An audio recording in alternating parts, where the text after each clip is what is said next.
Muy buenos días a todos. Bienvenidos a este nuevo episodio del programa Room Service en la Selva Global, que se emite todos los lunes en Radio Cultura. Y como es habitual, trato de explicar, así sea muy brevemente, por qué el programa y de qué se trata, de manera que voy a comentar algunas de las razones que me impulsaron a hacer este programa. En realidad, la culpa fue de Tarzán. De chico no había tele ni internet, pero cada viernes escuchaba por radio sus aventuras en la selva, un tipo que andaba en la jungla, saltando de rama en rama, en pañales y a los gritos, y hablaba con los animales, como con su amiga la mona Chita, que también comía bananas, y lideraba a las tribus africanas que curiosamente no habían aprendido a hacer alguna de esas cosas antes de que él llegara. Mi ídolo, sin embargo, era Carson, su amigo antropólogo y a la vez su consejero, cocinero, asesor espiritual, cronista y ocasional terapeuta, que no hacía ninguna de las cosas que hacía Tarzán y con toda probabilidad tampoco se alimentaba solo de bananas, lo que le confería cierta madurez y un grado de sabiduría, que se hacían patentes en el hecho de no usar pañales y de no andarse por las ramas. Un Indiana Jones avant la lettre que combinaba el pecado de la gula con el de la lujuria, aderezados ambos con un fuerte ingrediente de curiosidad y con una proclividad a viajar, conocer nuevos lugares y exponerse a diferentes aventuras. Los relatos de mi libro Comida Diario de un Antropólogo Hambriento reflejan con un toque de humor algunas de mis experiencias en esa etapa de mi vida. Pero una noche, durmiendo en una hamaca, sin comer, en medio de la jungla, tuve una especie de epifanía. Tal vez había formas más cómodas de satisfacer mi curiosidad y de explorar y conocer otras culturas. Así fue como me pasé a las relaciones internacionales con la alternativa de explorar el mundo desde hoteles de varias estrellas y con Room Service. Y así nació este programa, Room Service en la Selva Global, donde se mezcla el análisis de la Semana Internacional con entrevistas a personalidades relevantes del ámbito internacional y con relatos e historias de mis peregrinajes por el mundo. Relatos en los cuales, en todo caso, cualquier parecido con la realidad probablemente no es mera coincidencia ni peca de ser políticamente correcto.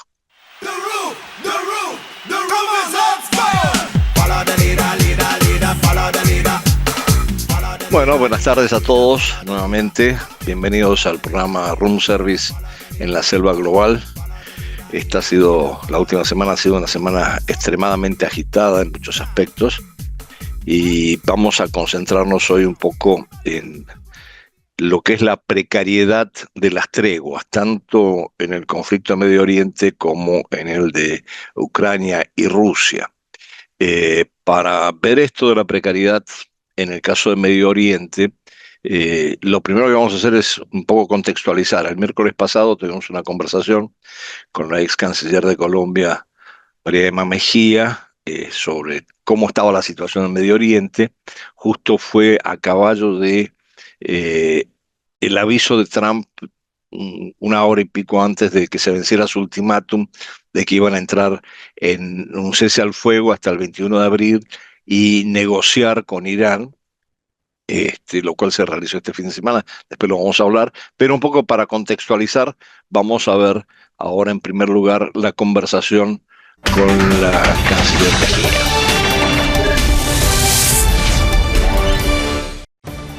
Hola, soy María Emma Mejía y les doy la bienvenida a Una Mirada al Mundo. Donald Trump lanzó ayer un mensaje apocalíptico, por decirlo menos. Una civilización entera morirá. Y la reacción no se hizo esperar, comenzando por el Papa León XIV, que se pronunció duramente. Y al presidente Trump le tocó dar reversa declarando una tregua de 14 días. Empezaron hoy.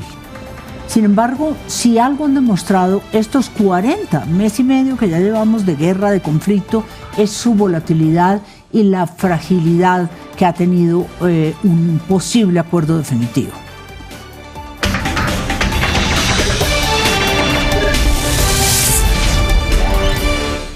Y para analizar esta tregua, hacemos conexión directo desde Buenos Aires con Andrés Servín, antropólogo, doctorado en ciencias políticas, un analista internacional y productor de un conocido podcast, Room Service en la jungla global, el cual recomiendo altamente. Bienvenido, Andrés. Gracias, María Emma. Muchas gracias por la invitación y un gusto saludarte de nuevo. Pues usted ha tratado mucho este tema y quisiera preguntarle cómo lo ve hoy. ¿Cree que esta tregua puede tener algún resultado o es tan frágil que es muy volátil ponerlos de acuerdo a Irán, a Estados Unidos? Por supuesto, la influencia de Israel, que es el tercero en esta guerra y en esta confrontación, Andrés. Sí, yo creo que la fragilidad es evidente. Yo creo que de alguna manera lo que sucedió anoche, primero con el ultimátum que debía vencerse y con la decisión del presidente Trump de sí entrar en una negociación que llevaría a un cese al fuego con Irán sin participar a Israel, por cierto, que se enteró después, genera una situación de mucha inestabilidad y desde luego de mucha incertidumbre con respecto a cómo se va a avanzar este proceso de cese al fuego. Teóricamente, Irán ha planteado 10 puntos, algunos de los cuales implican un retroceso a los acuerdos anteriores con Estados Unidos, sí, y que en principio es muy difícil que acepte el presidente Trump. Por otro lado, el presidente Trump y todo su gabinete, empezando por el ministro de Guerra, Pete Hegseth, han anunciado que esta ha sido una victoria evidente de Estados Unidos sobre Irán, lo cual obviamente Irán no comparte. Y por otro lado tenemos una situación muy particular con Israel, que ha seguido con sus acciones militares, particularmente en el sur del Líbano. Hay más de 300 bajas desde el momento del anuncio de este supuesto cese al fuego. Y por otro lado también Irán ha seguido bombardeando algunas instalaciones en los países del Golfo Pérsico. Por lo tanto, este es un cese al fuego declarado, más nada. Sí. Según su apreciación, ¿aquí hay un ganador y un perdedor? Porque, claro, Irán dice que él es el ganador, Trump dice que Estados Unidos dice que ellos son los ganadores. ¿Quién gana y quién pierde aquí? En este momento, en esta coyuntura, yo creo que Irán de alguna manera es un ganador porque sigue dilatando cualquier decisión que lleve a un acuerdo de paz, que era su estrategia desde el inicio, y de esa manera debilitando al gobierno de Trump. Y por otro lado está el gobierno, la administración Trump, que a pesar de cantar victoria, en realidad lo que en principio está haciendo es aceptar una negociación que todavía no sabemos cómo va a evolucionar de aquí en adelante. Entonces se plantea el cese al fuego, pero el estrecho de Hormuz sigue cerrado, las acciones bélicas siguen de lado y lado, e Israel ha mantenido una posición extremadamente dura, está insatisfecho con este avance para un posible cese al fuego y dice que cese al fuego o no, va a seguir con sus acciones en el Líbano. Claro, y ahí que veíamos en este momento el estrecho de Hormuz, ese pequeño espacio de 30 kilómetros de lado a lado, que es parte del conflicto, un sine qua non, dijéramos, para los Estados Unidos y para el mundo, porque por ahí pasa el 20% del petróleo, el 80% del petróleo para China y otros. Ese tema y el tema nuclear son estratégicos, y el tema del régimen que se suponía que Estados Unidos iba a lograr. Trump, cuando hace 40 días declaró la guerra, íbamos a terminar con este régimen. ¿Esos temas se lograrán superar en estos 15 días de cese al fuego, cree usted? Yo veo difícil que esto se supere a corto plazo porque sencillamente no veo una estrategia con objetivos claros por parte de Estados Unidos. Sí veo una estrategia clara por parte de Irán y una estrategia clara por parte de Israel, obviamente contrastadas y diferentes. Y en este contexto lo que hemos visto hasta ahora con la estrategia de Estados Unidos es que ha habido una evolución de los temas que prioriza. Primero era el tema del uranio, el control del enriquecimiento del uranio, después el control de los misiles balísticos, después ahora llegamos al estrecho de Hormuz, en el medio estuvo el tema del cambio de régimen, del derrocamiento del régimen existente, ahora llegamos a el tema del estrecho de Hormuz como el tema clave de la negociación. Entonces no hay mucha claridad con respecto a qué es lo que quiere exactamente Estados Unidos. Ahora quiere sí que se despeje el estrecho de Hormuz, pero lo que originariamente se planteaba por parte de un sector de la administración de Estados Unidos como una amenaza existencial a Estados Unidos no se ha confirmado en la práctica ni en función de una estrategia claramente definida. Y me imagino que para el mercado doméstico, tanto de Israel con Netanyahu en preelecciones eternas o en Estados Unidos con Trump en medio término, ahora en noviembre que se vienen sus elecciones, ¿está siendo muy costoso para ambos países y para ambos mandatarios? Yo creo que para ambos mandatarios, obviamente para los países, los costos de la guerra para Estados Unidos han sido significativos y para Israel también, de la misma manera que lo han sido para Irán. Pero en el caso de Estados Unidos es cierto que hay una reacción por parte del Partido Demócrata y de los demócratas en el sentido de capitalizar en realidad, entre comillas, fracaso de Trump por el mal cálculo que ha hecho para avanzar en las elecciones de medio término. Y una situación similar, pero distinta de alguna manera, en algunos matices, sucede en Israel, en donde Netanyahu también tiene que enfrentar elecciones parlamentarias en octubre, y la oposición, y aquí este es el dato curioso, sí se ha manifestado en contra del cese al fuego y en continuar la guerra con el Líbano. Entonces, en ambos lados... A favor de la guerra con el Líbano. Exactamente. Por lo menos lo que he estado escuchando últimamente en algunos canales de noticias. Entonces, la situación es diferente en cuanto a qué es lo que se espera y cuáles son los objetivos con respecto a esta guerra por parte y parte de Estados Unidos y de Israel, pero la reacción de la oposición en ambos casos también es distinta y hay distintos sectores con distintas posiciones. Inclusive dentro de la administración Trump hay sectores que están en contra de continuar la guerra.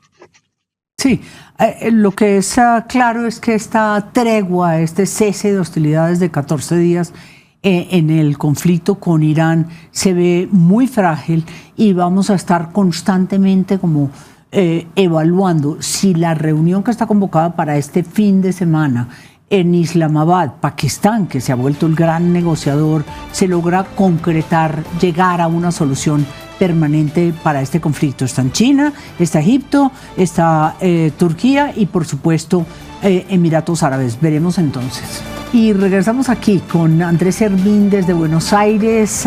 Él es el productor de un muy conocido podcast que a mí me gusta mucho y lo recomiendo mucho, que es Room Service en la jungla global. Y se le ve por el estudio, ¿no? Que es un poco una jungla global. Andrés, gracias por acompañarnos aquí en Una Mirada al Mundo, y quería preguntarle, en esta reunión de Islamabad, el porqué de Pakistán negociando, el papel de J.D. Vance, que le da mucho nivel a estas conversaciones, ¿cómo configurar esos primeros dos matices?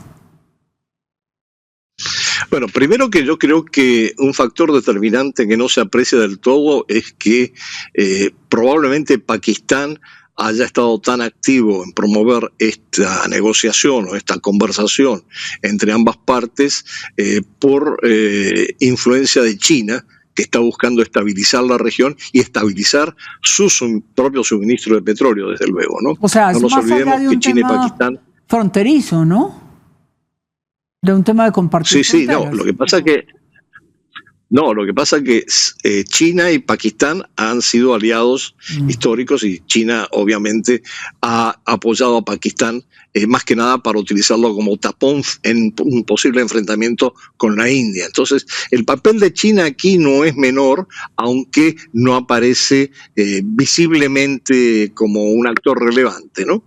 Y los otros actores, Turquía tiene una gran preocupación también por la posible expansión del conflicto que termine por involucrarlos a ellos, Egipto de alguna manera también, y bueno, y los Emiratos y Arabia Saudí están más que nada involucrados directamente en lo que está aconteciendo en este momento en el Golfo Pérsico, ¿no? Claro. Entonces, es una negociación difícil, muy complicada. El signo positivo es que vaya el vicepresidente J.D. Vance a la negociación, porque pareciera ser el menos halcón en la administración en relación con la guerra. Otra cosa sería si mandaran a Pete Hegseth, obviamente. Perdóneme la ironía, pero ese es el sentido, ¿no? Entonces, vamos a ver, yo creo que el viernes va a ser una primera conversación extremadamente difícil. Lo importante es que sí hay el inicio de una conversación directa, ya no es por mediación de Pakistán, pero claro, hay 10 puntos que ha planteado Irán que son muy difíciles de tratar por parte de Estados Unidos. Y ahí veremos también el nivel que envía, de negociador que envía a Irán, porque el hecho de que vaya a nivel vicepresidencial quiere decir mucho, y mucho compromiso por parte de Donald Trump. Usted reitera el papel de China. ¿Tiene la futura reunión en un mes entre los presidentes Xi Jinping y la visita de Donald Trump a Pekín, a Beijing, algo que ver en esto? ¿Donald Trump se la está jugando el todo por el todo, lo mismo China?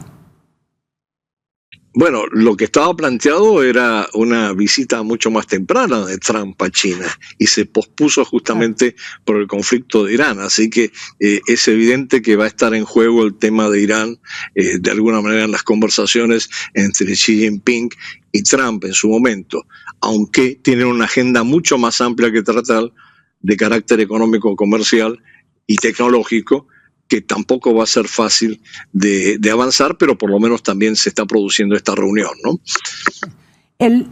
América Latina juega, Andrés Servín, desde su punto de vista, algún papel en este panorama global, bien sea por el Consejo de Seguridad y su presencia en Naciones Unidas, está Colombia participando en ese Consejo de Seguridad, o bien sea Brasil y China, de alguna forma, o definitivamente ni figuramos en este mapa geopolítico mundial?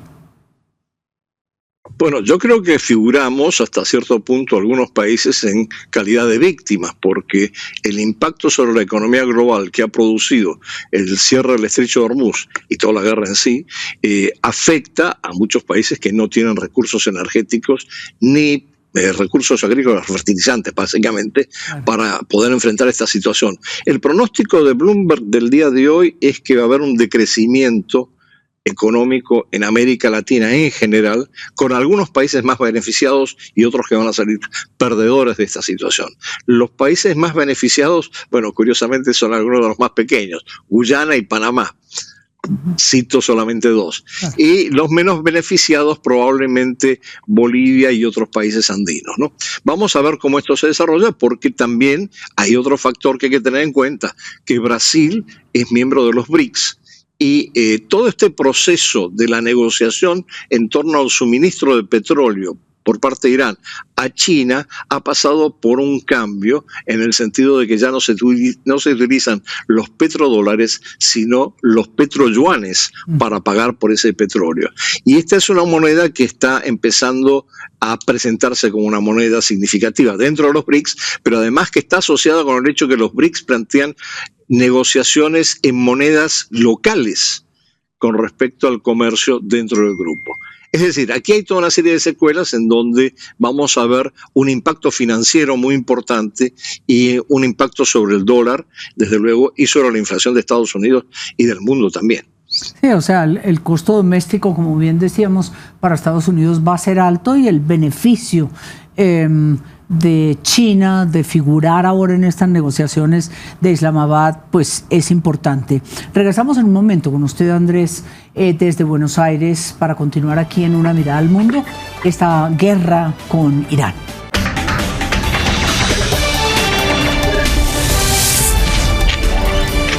Regresamos aquí a Una Mirada al Mundo con Andrés Ervin desde Buenos Aires, este analista internacional. Usted mencionaba el tema de desabastecimiento, del cual ha sufrido América Latina, por supuesto, pero no solo nosotros, China y el mundo entero. Nos contaban ahora cómo en Australia y muchos otros países el suministro de gasolina, simplemente de petróleo en las gasolineras, está prácticamente suspendido. ¿Esto puede seguir o a pesar de que el barril ya bajó, el costo del barril ya bajó por el anuncio de la reapertura del estrecho de Hormuz?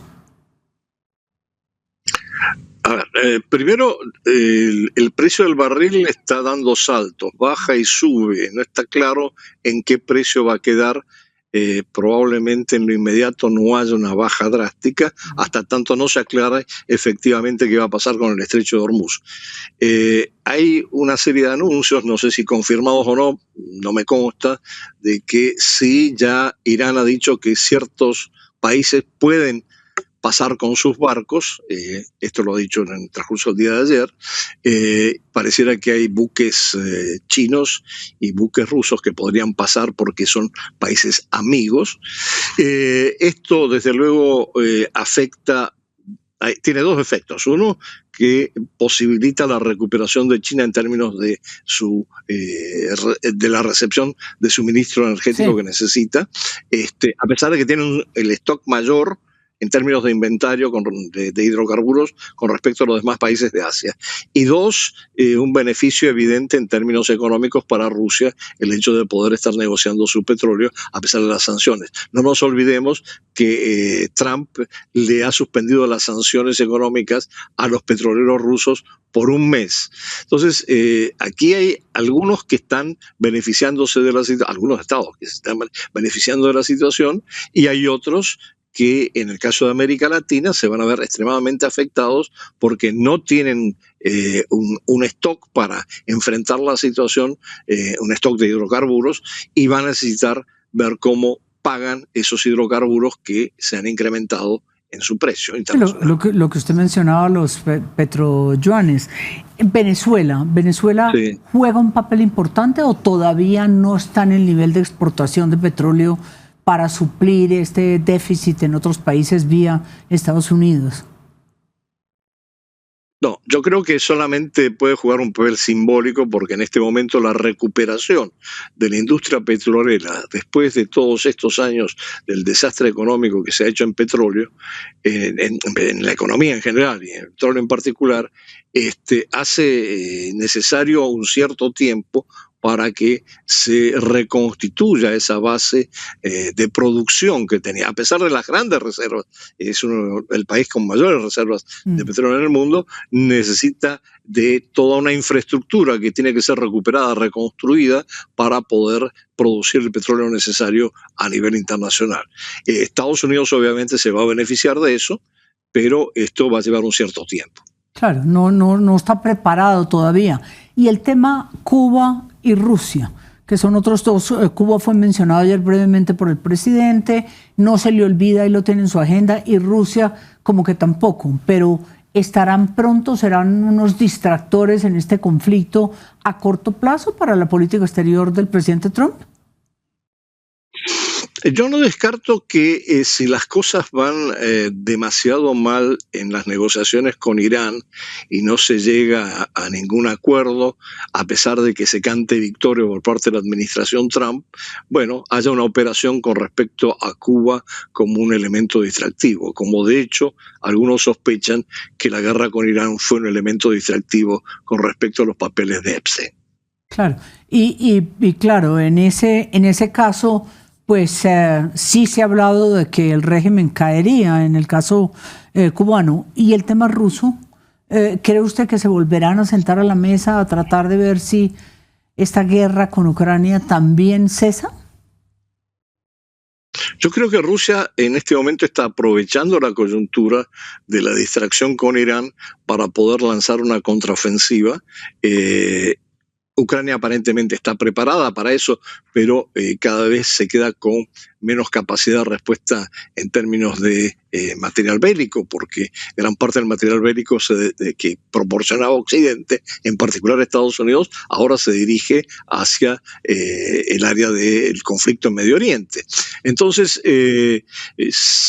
yo creo que va a haber una intensificación del conflicto entre Rusia y Ucrania sin una solución a corto plazo, probablemente con un avance de las fuerzas rusas sobre los territorios que Rusia plantea que deberían entrar en la negociación como parte de lo que recuperaría Rusia para la federación, ¿no? La Federación Rusa. Andrés Servín, muchas gracias por acompañarnos hoy, por intentar hacer algo de claridad en este panorama tan difícil de la geopolítica mundial. Gracias desde Buenos Aires.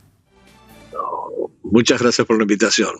Y a todos ustedes los esperamos aquí en Una Mirada al Mundo de Caracol Internacional en 8 días, en esta cita semanal con la comunidad global. Veremos qué nos tiene el mundo preparado en 8 días. Bueno, como vemos, en base a este contexto del miércoles de la semana pasada, los acontecimientos se han precipitado en términos de el inicio de una negociación, una conversación de alto nivel, por primera vez muy significativa en términos del nivel, entre Irán y Estados Unidos, mediada y promovida por Pakistán, con bastante asistencia y apoyo por parte de China, que está interesada en resolver y estabilizar esta situación en Medio Oriente. Y vimos en este fin de semana que se iniciaban las conversaciones el sábado, duraron 21 horas, perdón, discúlpenme, y terminaron en nada, y el vicepresidente J.D. Vance, que era el que encabezaba la delegación estadounidense, regresó sin ningún resultado, aunque dijo que todavía estaban abiertas las negociaciones. Parece que las posiciones son muy intransigentes de lado y lado, evidentemente, y cada uno de los lados cree que de alguna manera está ganando. Trump lo afirmó así, bueno, como hace Trump, como dice las cosas, que ya Estados Unidos había ganado. Los iraníes creen por su parte que también han ganado esta guerra, en el sentido de que han logrado alargarla y además lograr un impacto económico significativo en lo que es la economía mundial. El cierre del Estrecho de Hormuz en esto ha sido clave. Y entonces, en este contexto hay que tener en cuenta varias cosas. Primero, como señalaba, la mediación de Islamabad, empujados un poco por China. China está muy preocupada por el cierre del Estrecho de Hormuz, porque por allá pasa un aporte significativo de petróleo para la economía china, y el cierre la afecta. Pero también ha empezado una negociación con Irán para comprar el petróleo iraní, pagando en yuanes y no en petrodólares. Entonces, China está como en un trasfondo a la espera de cómo poder resolver esta situación de la mejor manera para poder romper con la crisis de suministro de hidrocarburos que tiene en este momento, por lo menos parcialmente. Entonces, lo que vimos que de sábado a domingo hubo estas conversaciones que no llevaron a nada. Como ya señalábamos en la conversación con la canciller Mejía, había 10 puntos presentados por parte de Irán, 15 puntos por parte de Estados Unidos, no convergían para nada y no se llegó a nada. El domingo, Trump anunció que de todas maneras habían ganado la guerra y que iban a destruir Irán si Irán no se plegaba a la apertura del Estrecho de Hormuz, como indicaba Estados Unidos, y entonces, en función de eso, decidió bloquear totalmente el Estrecho de Hormuz con la Armada norteamericana. Ahora, esto implica no solamente que no va a salir petróleo para algunos de los consumidores, particularmente del Asia y de Europa, desde del Golfo Pérsico, sino que además no va a entrar tampoco comida ni suministros para los países del Golfo Pérsico. Y esto va a generar a su vez algún tipo de presión por parte de ellos para que esta medida eh, o se elimine o de alguna manera se acorte lo más posible, porque es imposible pensar en este momento, tanto a nivel regional como a nivel de la economía global, con el ascendente la ascendencia, perdón, del precio del petróleo y sus consecuencias en los mercados, que esto pueda durar eternamente. Entonces, bueno, aparentemente sigue en pie hasta el 21 de abril la posibilidad del cese al fuego y la posibilidad de volver a una segunda ronda de negociaciones. Muchos analistas señalan con bastante énfasis que unas negociaciones de este tipo no se resuelven en 20 horas ni en 2 días, que la vez anterior llevaron prácticamente 2 años para llegar a un acuerdo todavía con la administración de Obama, y que ahora ambas partes van a tener que tener la paciencia necesaria como para negociar, yendo paso a paso, además con cada elemento técnico, a menos que Estados Unidos decida hacer una escalada mucho más dramática y no solamente bloquear el estrecho de Hormuz, sino, como dice, atacar eventualmente puertos iraníes. Bueno, aquí se abren grandes interrogantes sobre qué es lo que va a pasar esta semana en relación con esta situación, pero esto sí reafirma la precariedad del cese al fuego, que puede suceder que sencillamente se suspenda, y el involucramiento de otros actores en esta situación que han tratado de mantenerse al margen, no solamente en el caso de China, que si bien ha incidido sobre las conversaciones en Islamabad, sino también por parte de la Unión Europea, de los países del Golfo Pérsico, como ya lo señalaba, y explícitamente Trump ha solicitado apoyo a los países de la OTAN en el bloqueo del estrecho de Hormuz, y empezando por Gran Bretaña le han dicho que ayudarían a abrir el estrecho, pero no a bloquear el estrecho. Eh, Así que bueno, estamos con este interrogante para lo que va de la semana en relación con la situación en Medio Oriente. La otra tregua precaria que se ha dado en estos días es la tregua entre Ucrania y Rusia. El presidente Putin el jueves pasado anunció que a raíz de la Pascua Ortodoxa, y ambos países tienen población ortodoxa, predominantemente ortodoxa, se iba a dar una tregua en el conflicto entre Rusia y Ucrania, y Zelensky primero a regañadientes, después lo aceptó, y ahora está planteando inclusive una extensión del cese al fuego, a pesar de que por parte de Rusia el cese al fuego terminó el día domingo en la tarde. Aquí les quiero subrayar la importancia de la fiesta de la Pascua Ortodoxa para ambas partes, porque es una de las fiestas religiosas más importantes en el contexto del mundo eslávico en general. Entonces, en este sentido, les quería presentar un video explicando claramente qué consiste la Pascua. Yo personalmente la he celebrado este fin de semana con mi familia, y vamos a verlo un poquito con más detalle. Fiestas más importantes para los cristianos ortodoxos de Rusia, símbolo de la victoria de la vida sobre la muerte y de la luz sobre la oscuridad. Esta celebración, llena de profundo significado espiritual, une a millones de personas, preservando tradiciones centenarias en el mundo moderno. Así pues, de la plenitud de Él hemos participado todos nosotros y recibido gracia sobre gracia, porque la ley fue dada por Moisés, mas la gracia y la verdad fueron traídas por Jesucristo. La Pascua es la fiesta principal de la ortodoxia. Es la ocasión perfecta para mostrar nuestra conexión con el prójimo, con el otro. Darle palabras de amor, misericordia y apoyo. Al compartir la alegría, no solo ayudamos y apoyamos a las personas en momentos difíciles, sino que también multiplicamos nuestra propia alegría. La Iglesia Ortodoxa rusa determina la fecha de la Pascua según el calendario juliano.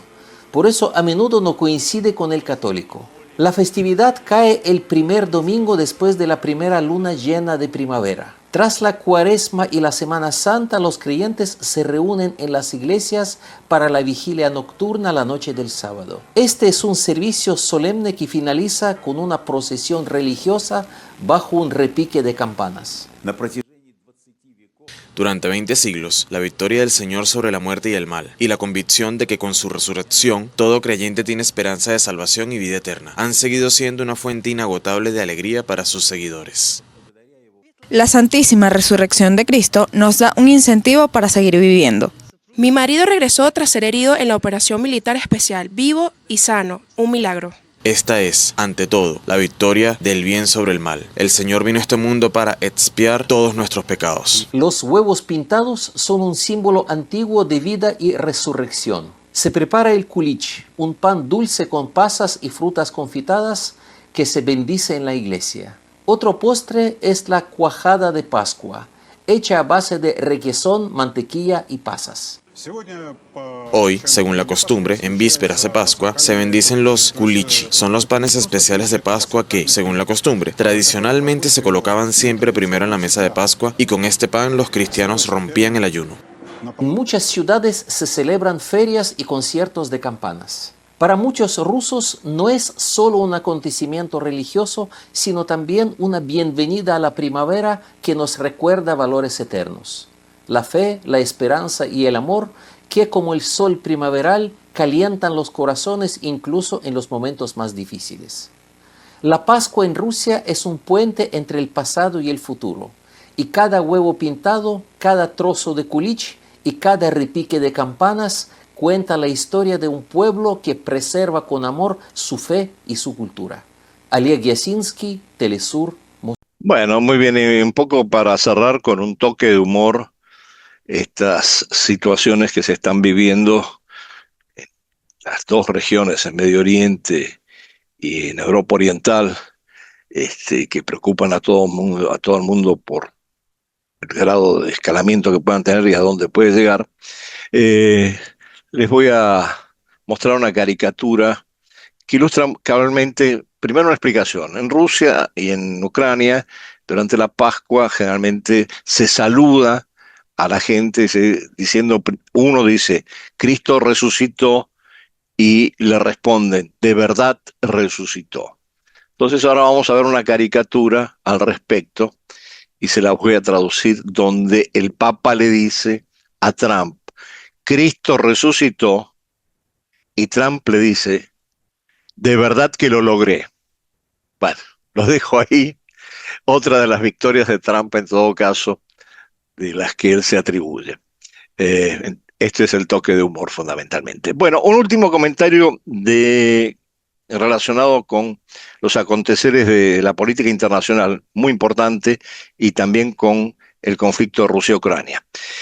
Y es que este domingo perdió las elecciones Orbán en Hungría y ganó las elecciones el candidato de oposición Magyar, que abre toda una serie también de interrogantes sobre qué posición exactamente va a tener.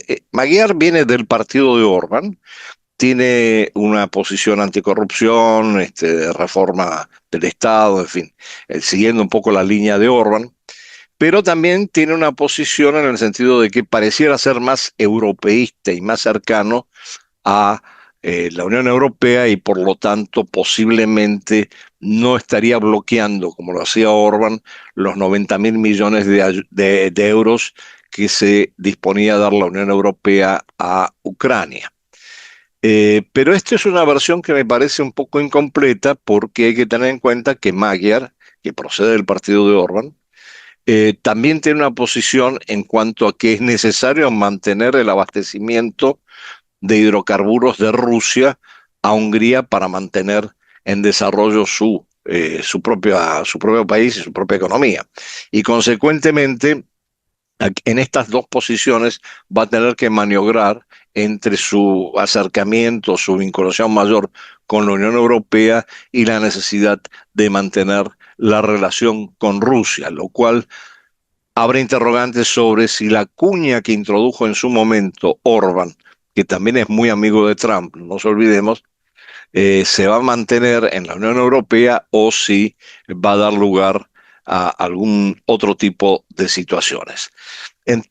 El último punto que voy a mencionar, generalmente no hablo mucho de América Latina porque hay mucha información al respecto y no vale la pena entrar a detallar, pero sí creo que es importante señalar que ayer se realizaron también las elecciones en Perú con 35 candidatos presidenciales, con una hoja de candidatos realmente impresionante. Como dice un comentarista, parecía una caja de pizza tan grande que era el cuadrado. Y en donde todas las elecciones se han decidido extender por un día más porque hubo lugares que no pudieron votar por una serie de razones, pero hasta el momento la que va punteando en los votos pareciera ser Keiko Fujimori, con más de un 16%. Obviamente esto no le permite ganar en la primera vuelta, pero probablemente lleve a un balotaje y es muy significativo que mantenga esta ventaja. Vamos a ver cómo esto incide sobre la estabilización quizás política o no de Perú, porque todos sabemos que desde el punto de vista económico le está yendo muy bien a Perú, pero desde el punto de vista político ha habido mucha inestabilidad en su gobernanza.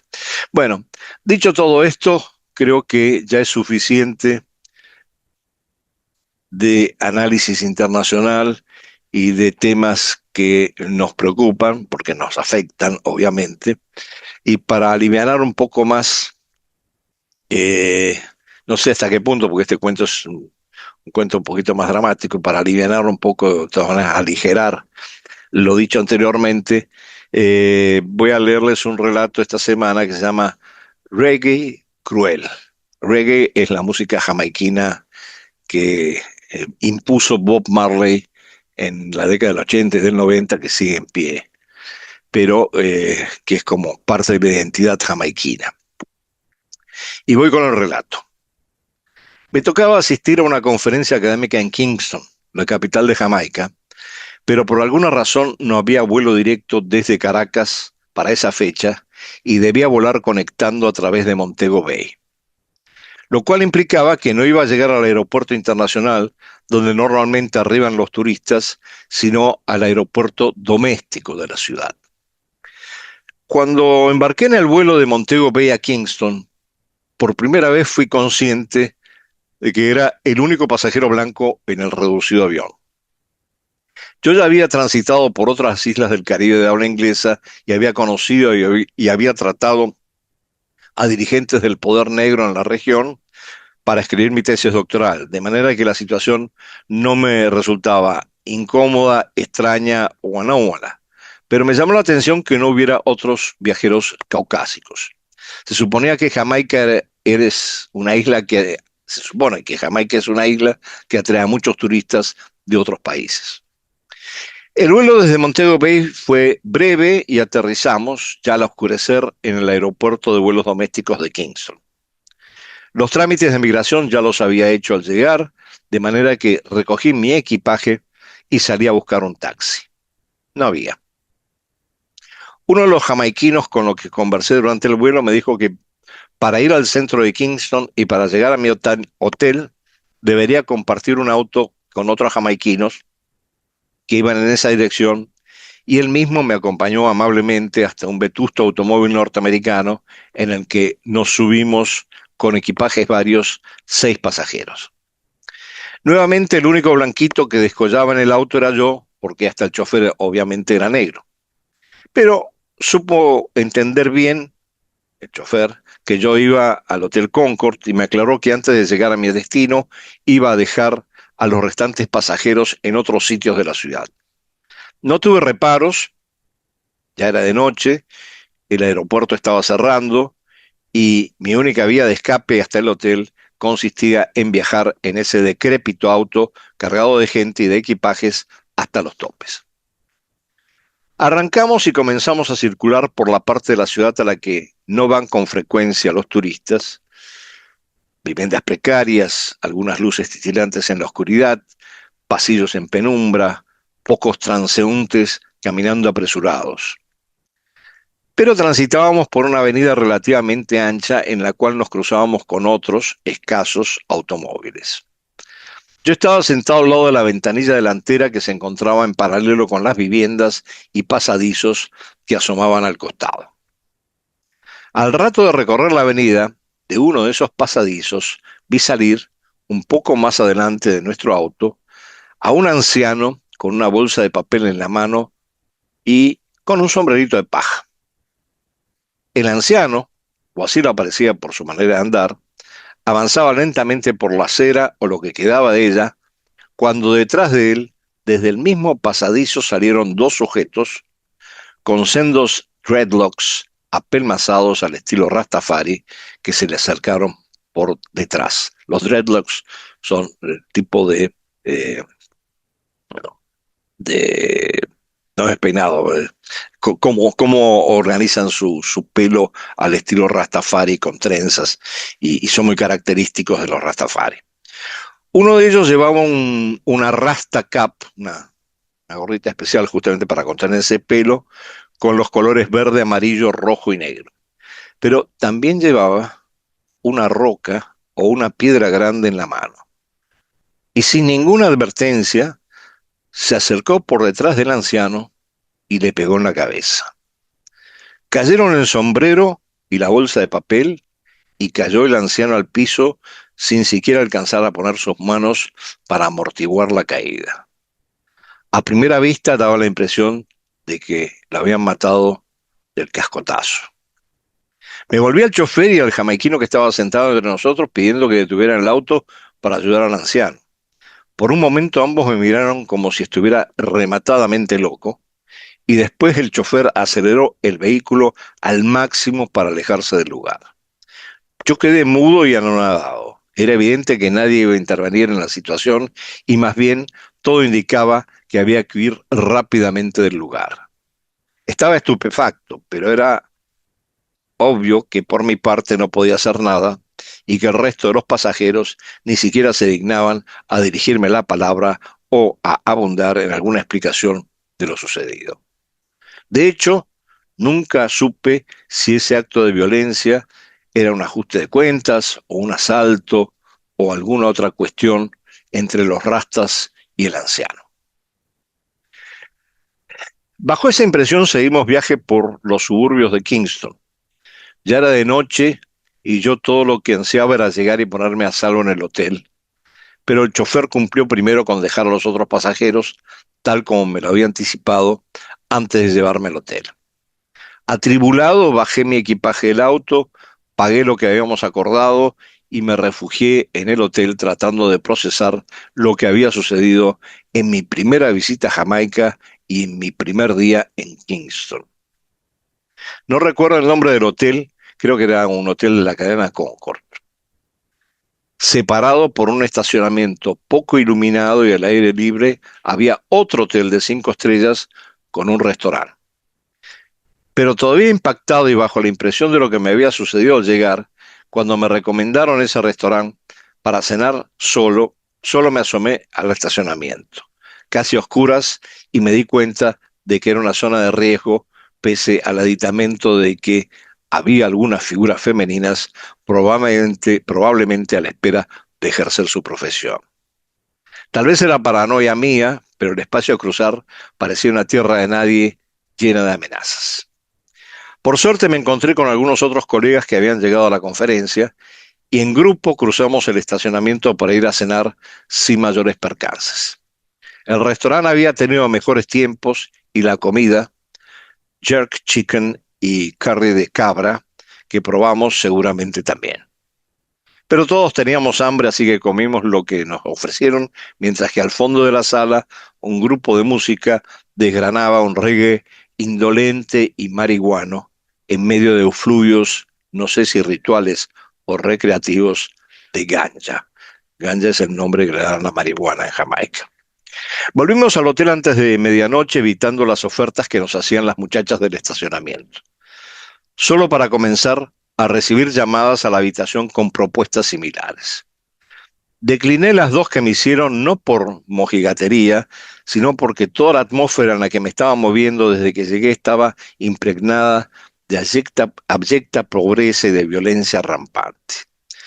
Tal vez también degradación, aunque este fuera un juicio, valga la pena, prejuiciado, valga la redundancia, prejuiciado, de un blanquito en Jamaica.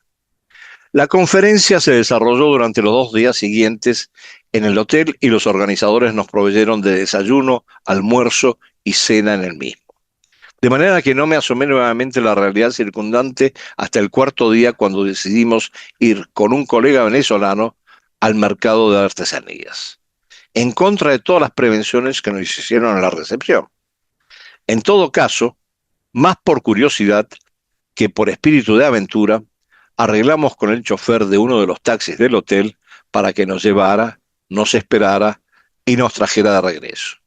Y si hubiera habido disponibilidad, seguramente habríamos incorporado a un custodio o a un par de ellos a la travesía. El chofer nos llevó, nos reiteró las prevenciones del caso, las mismas que nos hicieron en la recepción, y se estacionó en un lugar visible. Comenzamos a recorrer los pasillos del mercado. 2 blanquitos en solitario. Rápidamente nos abordaron tipos siniestros que nos comenzaron a ofrecer ganja, para luego seguir con ofertas de mujeres, y cuando a todas las ofertas dijimos que no, uno se atrevió a ofrecernos niños. Y eso fue como la gota que colmó el vaso. Repugnados, subimos al auto sin siquiera recorrer el resto del mercado y nos quedamos en el hotel hasta que nos llevaron al aeropuerto, esta vez sí, al aeropuerto internacional. Durante muchos años recorrí el Caribe por trabajo, pero nunca pude imponerme volver a Kingston. No sé si por paranoia, indignación por la degradación que presencié o por la incapacidad de aceptar pasivamente la combinación de indigencia, crueldad y violencia que parecía impregnar la ciudad. Bueno, muchas gracias por escuchar este nuevo relato. Espero que podamos encontrarnos el próximo lunes con una semana un poquito más tranquila. Les deseo lo mejor para esta semana y los espero nuevamente el lunes siguiente en Room Service en la Selva Global. Ese que está rajuneando el sillón obviamente es mi gato. Que tengan buenas tardes.